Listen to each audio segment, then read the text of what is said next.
दोस्तों, मैं हूँ राकेश वासनिक और मैं लेकर आया हूँ web series scam 2003 the Telugu story का चौथा एपिसोड।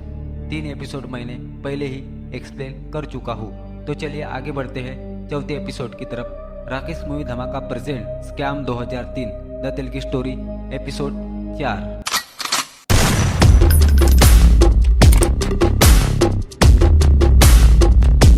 चौथे एपिसोड में हम देखते हैं कि मधुसूदन मिश्रा के घर अब्दुल तोहफा लेकर आता है।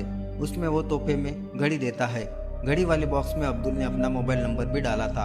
फिर रात में बापट और छात्र अब्दुल को बताते हैं कि स्टैम्प पेपर छापने वाली मशीन को 3-4 साल बाद रिटायर करते हैं। फिर ऑफिसरों के आगे उसको पार्ट को अलग अलग किया जाता है।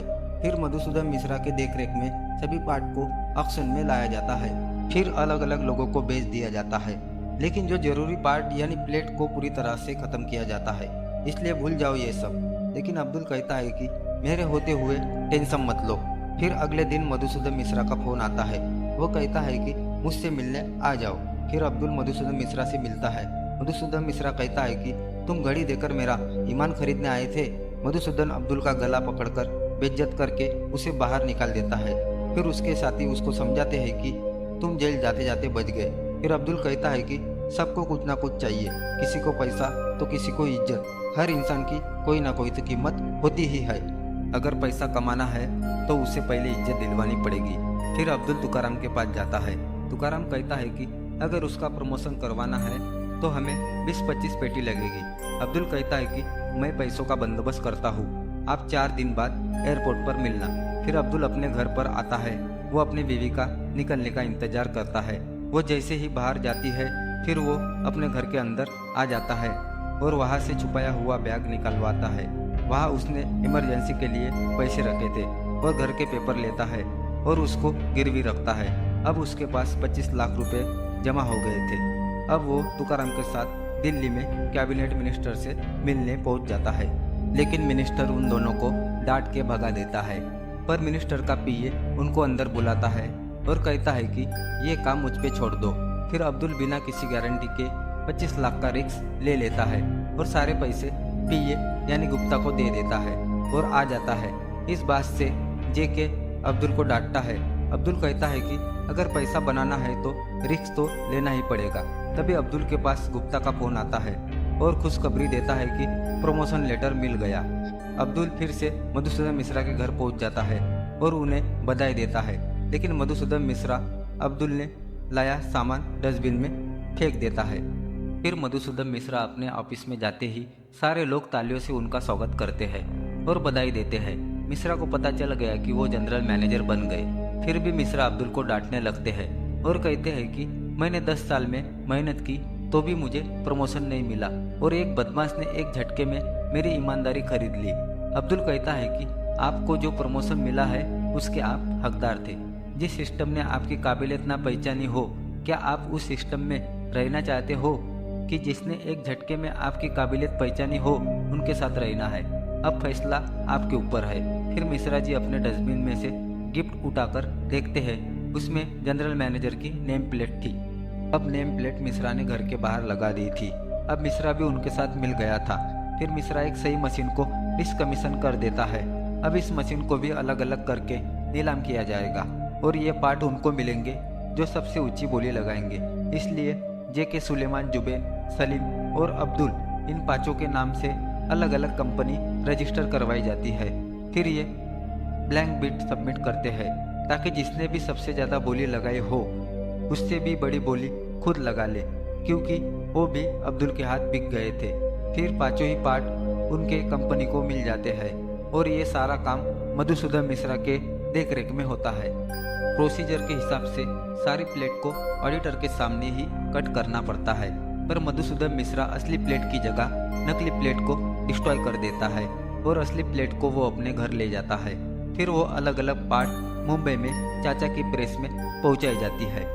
फिर वो बापट और छतरे की मदद से मशीन को तैयार कर लेता है, लेकिन उस सामान में प्लेट नहीं थी।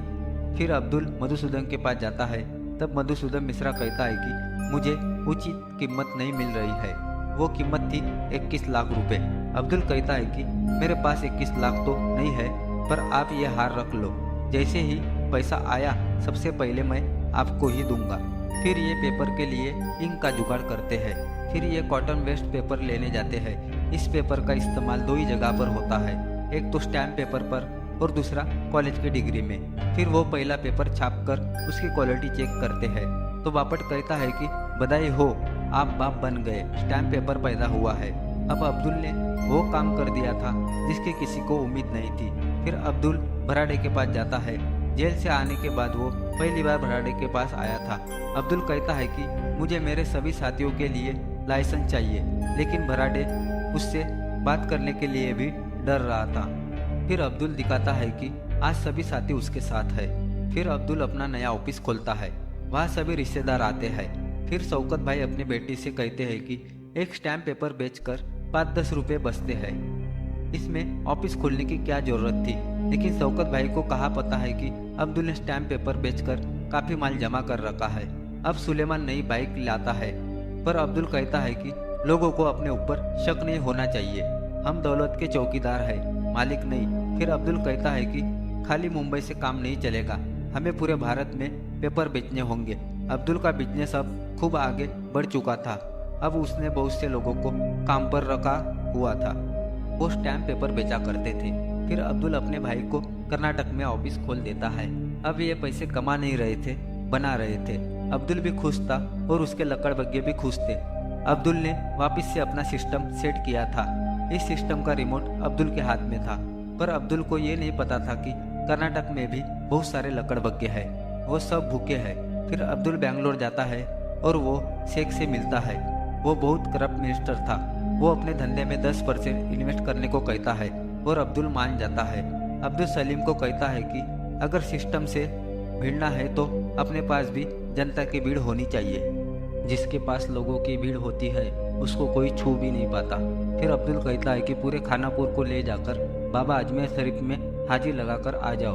फिर खानापुर के डेवलपमेंट पर ध्यान देना।